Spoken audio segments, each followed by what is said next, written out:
Assalamualaikum, salam sejahtera bagi kita semua. Sahabat, di Durban, Afrika Selatan. Malam terus beranjak semakin larut. Sudah 3 jam, Maud akan mondar-mandir di ruang tamu.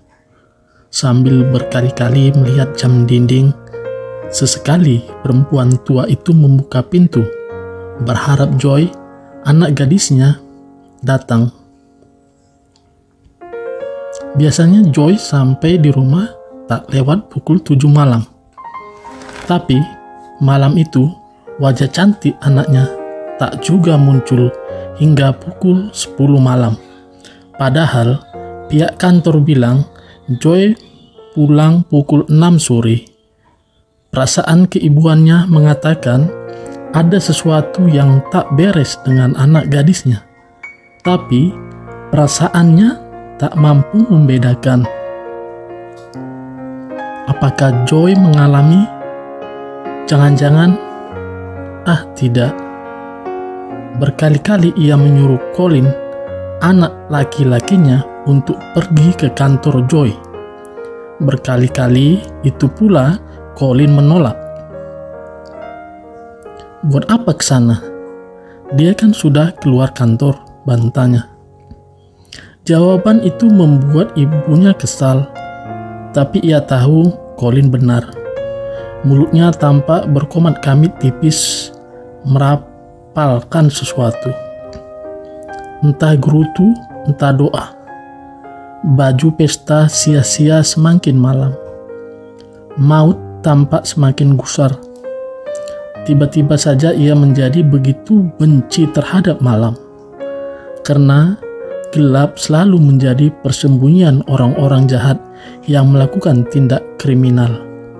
Ia yakin sekali telah terjadi sesuatu yang tak beres dengan Joy. Sebelum berangkat, gadis itu bilang akan pergi ke pesta kawannya sepulang kerja. Maud bahkan sudah menyiapkan gaun yang bakal dipakai anaknya. Gaun itu kini masih tergantung rapi di kamarnya. Tak sabar dengan Colin yang selalu membantah, Maud masuk ke kamar, berganti pakaian, hendak berangkat ke kantor Joy sendirian. Begitu keluar menuju garasi, ia mendapat Colin sudah berada di dalam mobil. Meski tak bisa menyembunyikan kekesalannya, si ibu menurut saja ketika Colin membukakan pintu mobil untuknya. Mereka berangkat dengan sama-sama kesal. Sepanjang perjalanan, mereka diam satu sama lain, sibuk dengan pikirannya masing-masing. Setengah jam kemudian, mereka sampai di lokasi kantor Joy. Suasana lengang, lampu-lampu sudah dimatikan, hanya beberapa yang masih menyala. Beberapa orang petugas keamanan menghentikan mobil mereka di pintu masuk. "Selamat malam, ada yang bisa kami bantu?" Dengan penuh kecemasan, Maud menjelaskan maksud kedatangan mereka berdua. Namun, daripada petugas keamanan itu, mereka tak memperoleh informasi tambahan apa-apa. Joy sudah meninggalkan kantor sejak pukul 6 sore. Titik seperti biasa, ia meninggalkan kantornya sendirian. Cuma itu informasi yang mereka dapat. Informasi itu seolah memperkuat dugaan Maud bahwa memang telah terjadi sesuatu yang tidak beres dengan Joy. Pastilah sesuatu yang sangat buruk, hingga Joy tak sempat menelepon ke rumah. Dari kantor Joy, Colin melajukan mobilnya ke kantor polisi. Di sana mereka mendapat sambutan yang sama. "Selamat malam, ada yang bisa kami bantu?" Kali ini Colin mewakili ibunya, menjelaskan maksud kedatangan mereka. Beberapa menit kemudian, mereka ditemui langsung oleh Brigadir Polisi Grobler. Dengan kecemasan yang tak surut sedikit pun, Maud tampak tegang ketika menjawab pertanyaan polisi tentang anaknya. umur 20 tahun, sekretaris, cantik, rambut hitam sebahu, meninggalkan kantor pukul 6 sore sendirian. Colin menjelaskan dengan rinci, dari catatan polisi, tak ada laporan tentang kecelakaan lalu lintas malam itu. Grobler hanya bisa berjanji mereka akan membantu mencari Joy. Tak menunggu sampai matahari terbit, tapi malam itu juga ibu tak perlu terlalu risau hanya karena perasaan. Mungkin Joy langsung berangkat ke pesta dan lupa tak menelepon rumah hibur Grobler. Tapi Maud seperti tak bisa dihibur. Ia meninggalkan kantor polisi dengan wajah semakin gusar. Seorang polisi ikut mengantar ke rumah mereka. Sampai di rumah, polisi memeriksa kamar Joy. Ia membolak-balikkan gaun Joy yang tergantung rapi. Tak ada petunjuk apa-apa yang bisa didapat. Ia kemudian meninggalkan rumah dengan pesan agar kamar Joy tidak diutak-atik. Mungkin nanti kami memperoleh petunjuk, katanya. Tak urung, ini malah membuat Maud bersungut-sungut. Malam itu tak bisa memicingkan mata sebentar pun. Di kepalanya berkecamuk berbagai dugaan. Malam seperti beringsut sedemikian pelan. Maud tak sabar menunggu pagi, menunggu cahaya matahari yang akan menerangi muka orang-orang jahat. Menjelang pagi, Maud dan Colin mendahului matahari terbit bergegas pergi ke kantor polisi lagi, menanyakan kabar pencarian Joy. Belum ada kemajuan, hanya ada informasi tambahan bahwa sebelumnya Joy menghilang. Ia 2 kali disambangi tamu. Seorang pria yang sangat tampan, kata kawan-kawan Joy yang kebanyakan cewek. Umurnya jauh lebih tua dari Joy, tapi tak ada satupun kawan Joy yang mengenali pria itu. Di kantor, Joy dikenal tertutup soal kehidupan asmaranya. Bahkan Maud pun mengaku tak banyak tahu tentang kawan-kawan Joy. Ia bahkan tak tahu apakah Joy sudah punya pacar atau belum. Joy tak pernah bercerita, juga tak pernah memperkenalkan pria itu kepada Maud.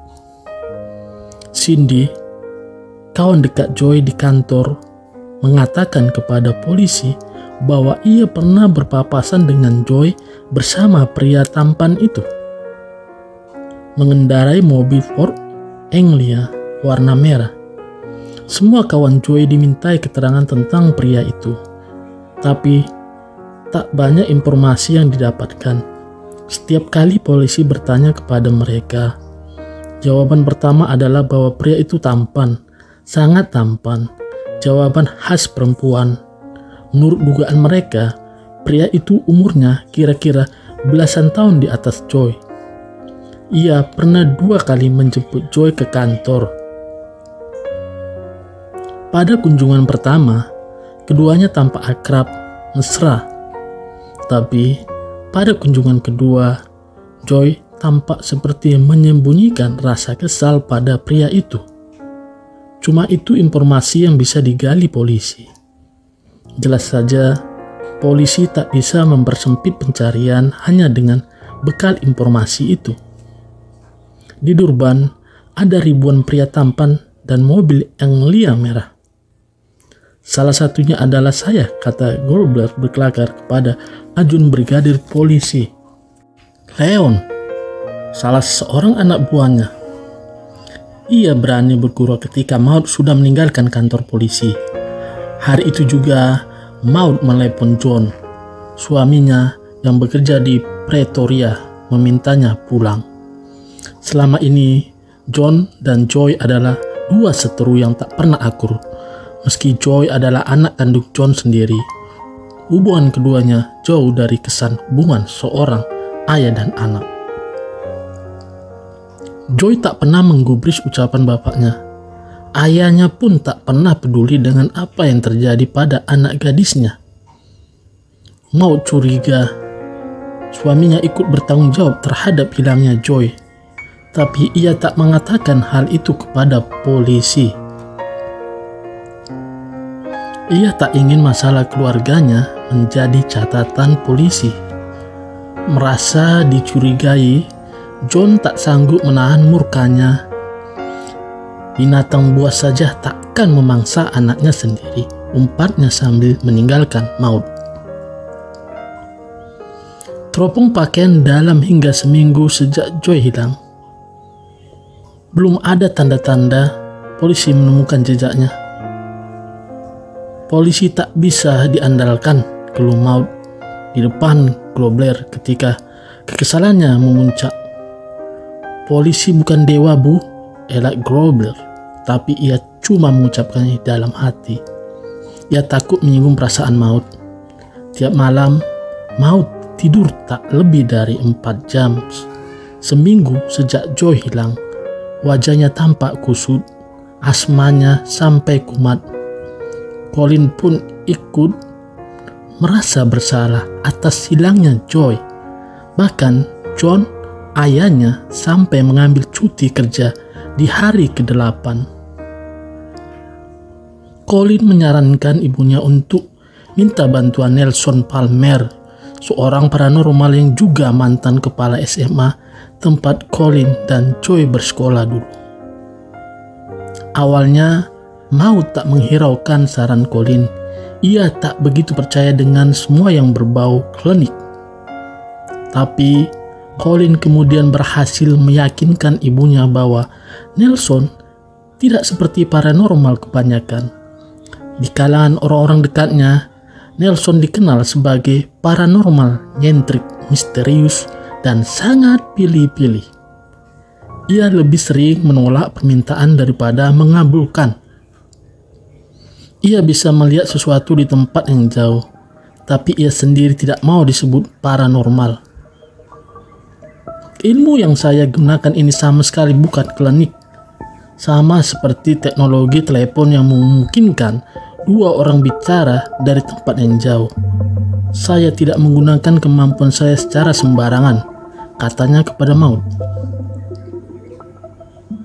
Tapi ini bukan permintaan sembarangan, Pak Nelson. Ini menyangkut nyawa Joy. Anak saya juga bekas murid Pak Nelson, bujuk Maud.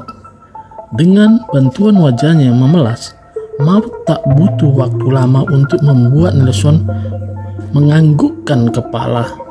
Ia kemudian meminta kepada Maud untuk membawa beberapa pakaian Joy, termasuk beberapa pakaian dalamnya.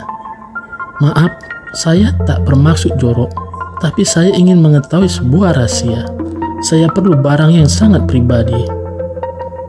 Hari itu juga, Maud, John, dan Colin datang ke rumah Nelson sambil membawa beberapa potong pakaian Joy. Nelson membawa mereka ke ruang pribadinya, sebuah kamar yang sangat rapi dan penuh buku. Jauh dari kesan kamar paranormal, sambil disaksikan ketiga orang keluarga Joy, Nelson mulai melakukan ritusnya. Ia meletakkan pakaian-pakaian Joy di meja, memegangnya dalam keadaan mata terpejam. Selama beberapa menit, suasana senyap yang terdengar hanya napas Nelson yang naik turun. Beberapa saat kemudian, Nelson bicara. Suaranya berat. Joy sudah meninggal. Mendengar kata-kata itu, Maud lunglai. Tungkainya seolah tak sanggup menahan tubuhnya tetap berdiri. Suasana ruangan saat menjadi muram. Entah mengapa Maud percaya begitu saja dengan kata-kata Nelson. Seolah-olah ia telah terbiasa mempercayai tukang ramal. Jika sudah meninggal, di mana mayatnya? Tanya Maud sambil tak kuat menahan air mata sedihnya. Nelson kemudian melanjutkan ritusnya lagi, memegang pakaian Joy sambil matanya terpejam. Sesaat napasnya kembali terdengar naik turun.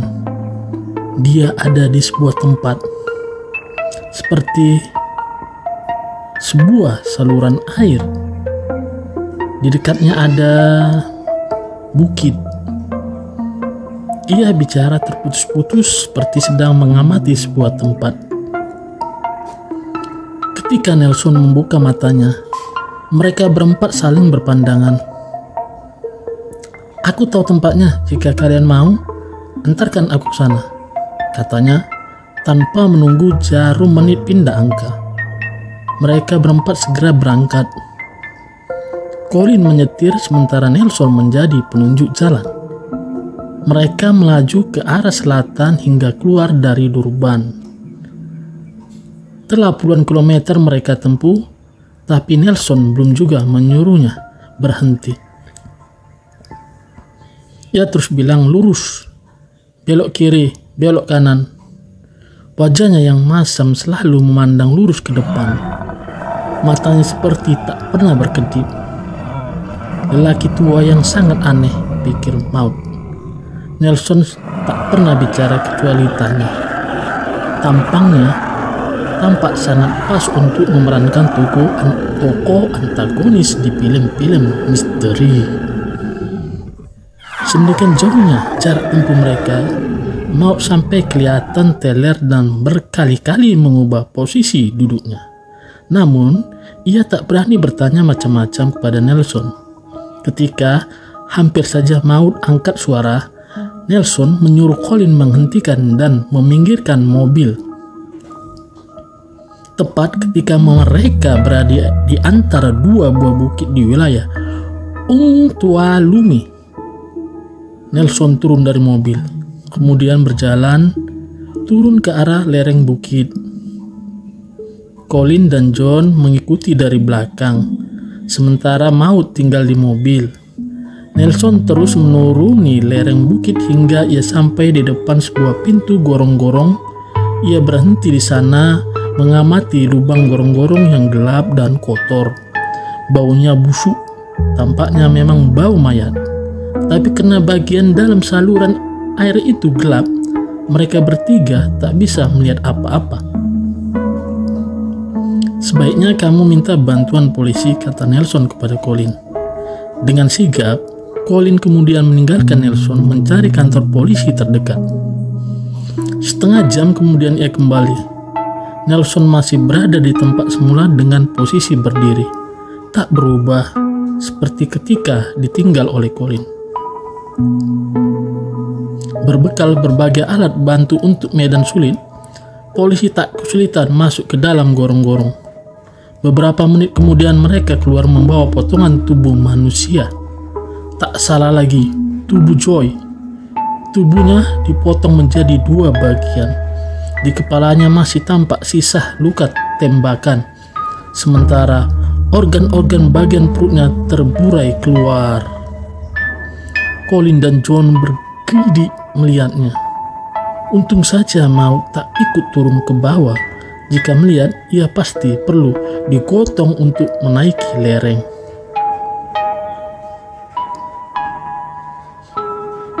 Berbekal laporan penemuan mayat Joy, Brigadir Polisi Grobler mempersempit pencarian di sekitar wilayah Tualumi.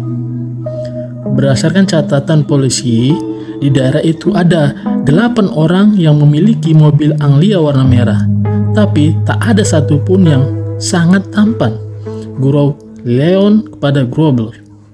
Namun, keraguan Grobler berubah menjadi harapan ketika ia bicara dengan Temba, salah satu pemilik Anglia merah di bengkel radio panggil miliknya. Ia mengaku punya seorang pegawai, Clarence Van Buren, yang sering memakai mobilnya untuk urusan kerja maupun pribadi. Temba mengaku Van Buren membawa kabur uangnya dan tidak masuk kerja sejak seminggu yang lalu. "Apakah ia tampan?" tanya Grobler. "Sangat tampan," jawabnya tanpa ragu. "Ya, tak salah lagi," seru Grobler dalam hati. Ia merasa telah menemukan titik terang. Berbekal alamat dari Temba, polisi mengejar Van Buren ke rumah di Pinetown. Tak tanggung-tanggung, puluhan polisi dikerahkan ketika mereka sampai di sana. Van Buren sempat berusaha melarikan diri dari pintu belakang. Tapi polisi tak perlu usaha terlalu keras untuk membekuknya. Malam itu juga Van Buren dibawa ke kantor polisi. Dia memang tampan.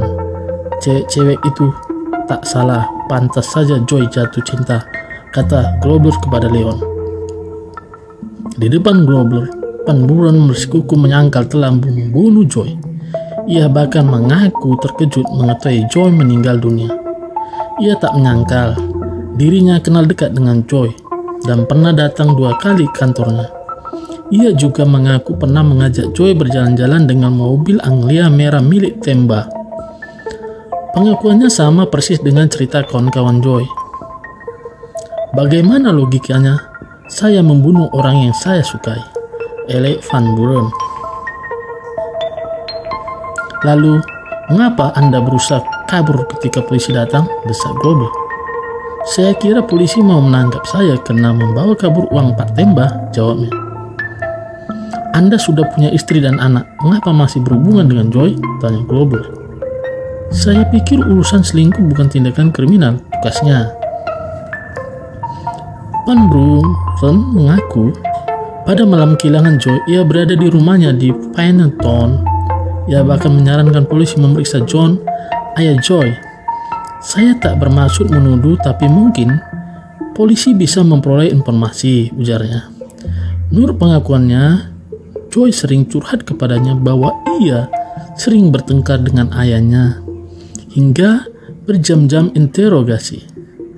Grobler tak menemukan bukti bahwa Van Buren membunuh Joy, tapi ia tetap ditahan atas dakwaan melawan polisi dan membawa kabur uang Temba. Esoknya, polisi memanggil John, ayah Joy. John marah-marah ketika diinterogasi. Ia merasa telah dituduh oleh polisi dengan pertanyaan-pertanyaan memojokkan. Saya mungkin bukan seorang bapak yang baik, tapi apa untungnya saya membunuh anak sendiri? John balik bertanya. Ia mengaku sedang berada di Pretoria saat Joy hilang, 200 km dari Durban. Bagaimana mungkin saya membunuhnya? Tangisnya keras dengan urat-urat menyembul di batang lehernya. Grobler kali ini pun tak punya bukti apa-apa.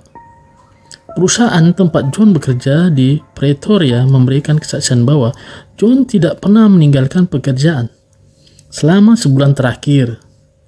Kawan-kawan kerjanya pun mengatakan mereka bersama John pada malam hilangnya Joy. Grobler maupun Maud sebetulnya menduga Van Buren lah pembunuhnya. Namun sejauh itu mereka belum menemukan bukti. Saya bisa merasakan pria itulah yang membunuh anak saya. Saya yakin, kata Maud yang berulang-ulang mempertanyakan kemajuan kasus penyelidikan itu. Polisi boleh bekerja dengan perasaan, Bu, tapi kami tak boleh menghukum orang lain atas dasar perasaan, balas Grobler. Lebih dari 20 orang dimintai keterangan oleh polisi, termasuk Sylvia, istri Van Buren. Kepada polisi, ia mengaku suaminya memang berada di rumah saat malam kejadian hilangnya Joy, hingga 4 hari sejak mayat Joy ditemukan. Polisi belum memperoleh kemajuan bermakna. Mengapa kita tidak memaafkan Nelson saja, usul Leon pada Grobler. Dia kan bisa menemukan mayat Joy. Siapa tahu dia juga bisa menemukan pembunuhnya. Bukannya menanggapi usul itu, Grobler malah berseru, "Hei, mengapa kita percaya begitu saja pada paranormal itu?"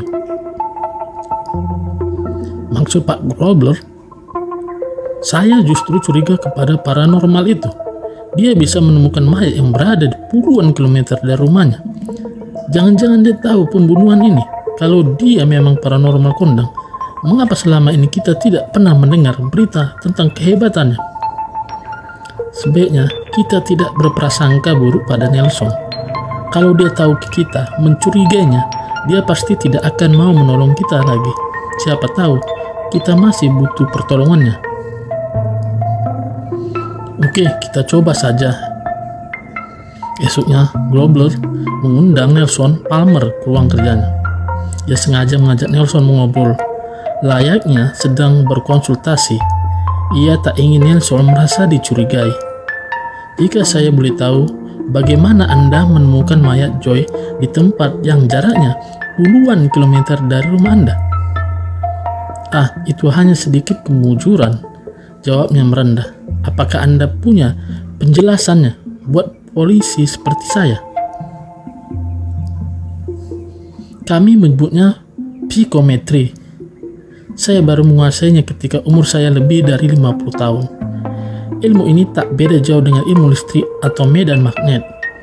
Kita bisa merasakannya tapi tak bisa melihatnya. Saya menerima sinyal dengan cara yang sama ketika radio menerima gelombang elektromagnetik. Saya bisa melihat sesuatu di tempat yang jauh, sama seperti Pak Grobler bisa bicara lewat kabel telepon. Pak polisi punya teknologi, saya punya kemampuan indera jarak jauh. Itu saja bedanya. Apakah selama ini Pak Nelson sering menggunakan ilmu? Apa tadi namanya? Psikometri. Seingat saya, baru 5 kali saya menggunakannya. Anda kenal dengan keluarga Joy? Ya, Joy dan Colin bekas murid saya di SMA. Saya kepala sekolahnya. Punya hubungan khusus dengan mereka? Tidak. Anda bisa menebak nomor lotre? Saya bukan peramal. Saya tak bisa melihat masa depan. Kalau saya bisa menebak nomor lotre, pasti saya sudah kaya raya. Jawabnya dengan ekspresi wajah datar. Tak ada senyum sedikit pun. Anda tahu lokasi mayat Joy dibuang? Mestinya Anda juga tahu siapa pembunuhnya. Bukan begitu? Sayang sekali, ilmu saya tidak sampai ke situ. Mungkin belum sampai. Apa bedanya melihat mayat Joy dengan melihat wajah pembunuhnya? Terus terang, agak rumit menjelaskan ini. Keduanya berbeda. Mungkin seperti telepon yang bisa dipakai untuk bicara, tapi tak bisa dipakai untuk mengetahui pencuri yang menggarong rumah. Apa yang Anda perlukan agar bisa mengindera jarak jauh? Biasanya saya menggunakan pakaian yang pernah melekat langsung di kulit orang yang bersangkutan. Kalau begitu, apakah Anda bisa melihat apa yang telah terjadi dengan Joy dan Van Buren jika Anda punya pakaian keduanya? Saya belum pernah melakukan itu sebelumnya, tapi mungkin bisa dicoba. Anda berani menjamin penglihatan Anda benar?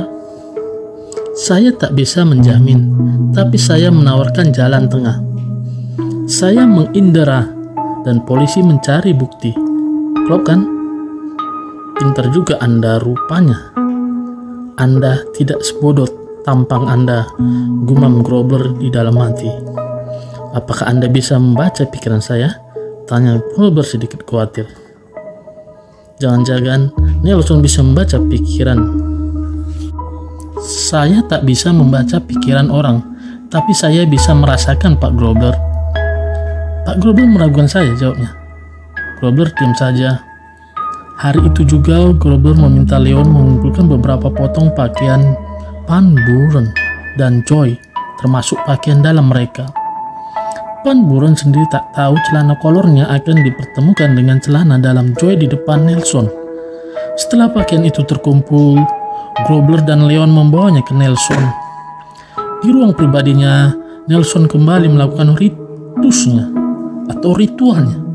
Disaksikan Grobler dan Leon, matanya terpejam, tangannya memegang pakaian-pakaian itu. Napasnya naik turun. Cuma saya bisa melihat Van Buren dan mayat Joy, kata Nelson dengan suara berat. Cuma itu, tanya Grobler setengah tak puas. Nelson kemudian melanjutnya ritusnya itu.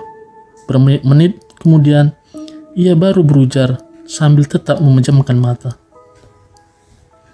Tampaknya dua benda ini pernah bertemu. Tangannya mengangkat pakaian dalam Joy dan Van Buren. Maksud Anda?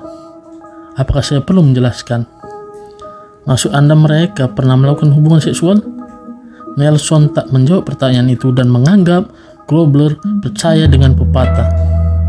Diam berarti ya.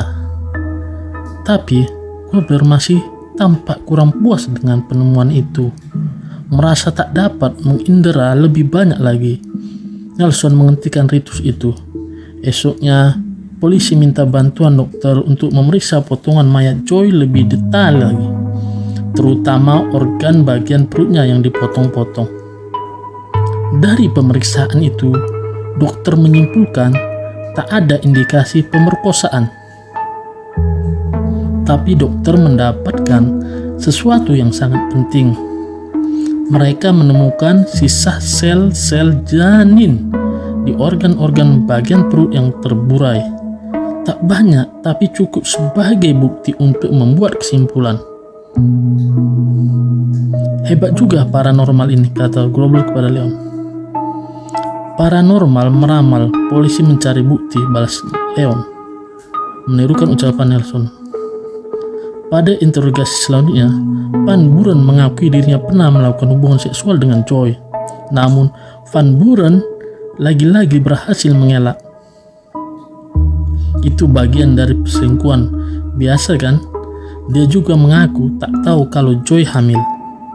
Sampai di sini, Grobler merasa masih belum punya bukti yang cukup. Merasa tak bisa memaksa Van Buren mengaku. Grobler kemudian memeriksa kembali Sylvia, istrinya. Pada awal pemeriksaan, Sylvia mengaku Van Buren berada di rumah saat malam hilangnya Joy. Pada pemeriksaan kedua, Grobler langsung menohok Sylvia dengan mengatakan bahwa polisi telah menemukan bukti Van Burenlah pembunuhnya. Sylvia didakwa ikut bersekongkol menyembunyikan aksi pembunuhan itu. Kami akan meringankan hukuman Anda jika Anda memberi kesaksian yang benar, kata Grobler. Setelah dicecar dengan banyak pertanyaan yang menjebak, Sylvia mengaku dirinya memang mengetahui pembunuhan itu, tapi ia sengaja berusaha menyelamatkan suaminya dengan memberi kesaksian palsu. Saya tahu dia berselingkuh, melarikan uang majikannya, dan membunuh orang. Tapi saya tak sanggup kehilangan dia, katanya. Van Buren hanya ingin bersenang-senang dengan gadis itu, tapi Joy ingin lebih.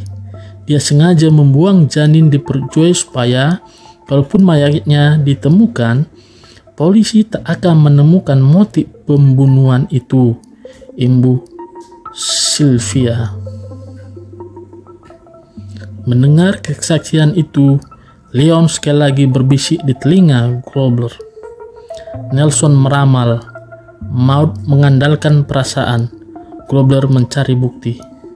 Klop kan?